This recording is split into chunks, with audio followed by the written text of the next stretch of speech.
Okay, so you've probably seen the words halal or haram on a menu somewhere, right? But what do they actually mean? Because, it's way more than just a set of dietary rules. For over 1 billion Muslims around the world, these ideas are a fundamental guide to daily life.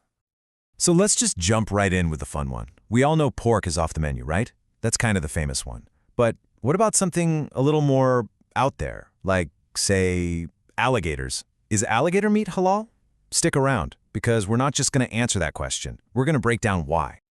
But before we can even get to the gator question, we got to back up a little.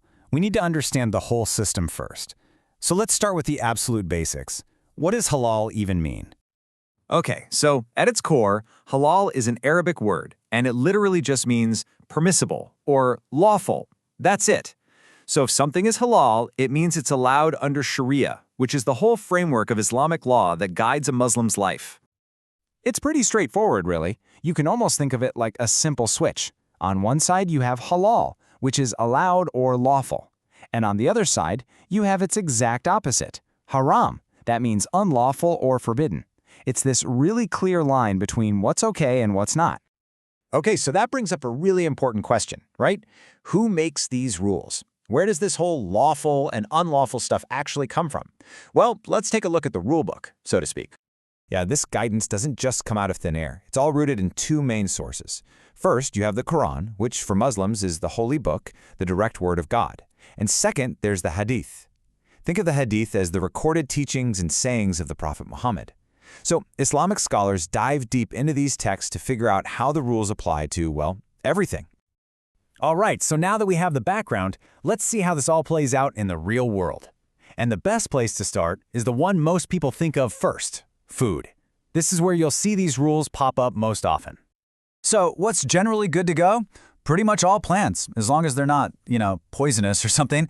Seafood? Most opinions say, yeah, all seafood is halal. And for land animals like chicken or lamb, they have to be a lawful type of animal and slaughtered in a very specific, humane way. It's a process called zabiha. And what about the haram side? The forbidden stuff? Well, you've got the big ones like pork and alcohol. Blood is on that list too. But pay close attention to these last two because they're super important for our little investigation here. Animals of prey that have fangs or claws, and, you guessed it, most reptiles and amphibians. All right, we've got our rule book. We know the basics. It is time. Let's go back to our main question, our big puzzle. The alligator is like the perfect test case to see how all these rules actually get applied when things get tricky. So, let's just put it out there. Are alligators halal? Think about what we just learned, right? We said predators with fangs and most reptiles are usually haram. So, what's your guess? Okay, and this is where it gets super interesting because there's actually not just one answer. See, in Islamic law, there are different schools of thought. For the majority of scholars, we're talking the Hanafi, Shafi, and Hanbali schools, the conclusion is clear: haram, not halal. Why? Well, because alligators are predators with fangs and they live both on land and in water. But then you have this other perspective, the minority view from the Maliki school. They argue that, hey, alligators are creatures from the sea, so they should count as seafood, which would make them halal. So yeah, there's a debate. It's a real thing. But the bottom line, the key takeaway here, is that for most Muslims around the world, the answer is a pretty firm no. Alligators are not considered halal. But honestly, the alligator thing isn't just about alligators. It actually points to a much bigger, more important idea at the very heart of Islamic law.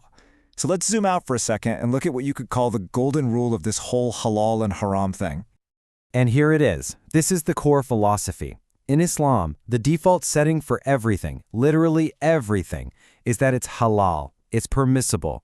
Something is only considered haram or forbidden if there's clear, direct evidence from the Quran or the Hadith that says, nope, can't do that. To put it another way, the burden of proof is always on the prohibition, not on the permission. And you can see how that principle is about so much more than just what to eat. It's this incredibly dynamic way of looking at the world, especially the modern world. Which leaves us with a final, bigger question to chew on. How does this idea, this permissible unless proven otherwise rule, apply to all the new questions we face today? We're talking about things like AI or modern finance. It's a pretty powerful way to approach a really complex world, isn't it?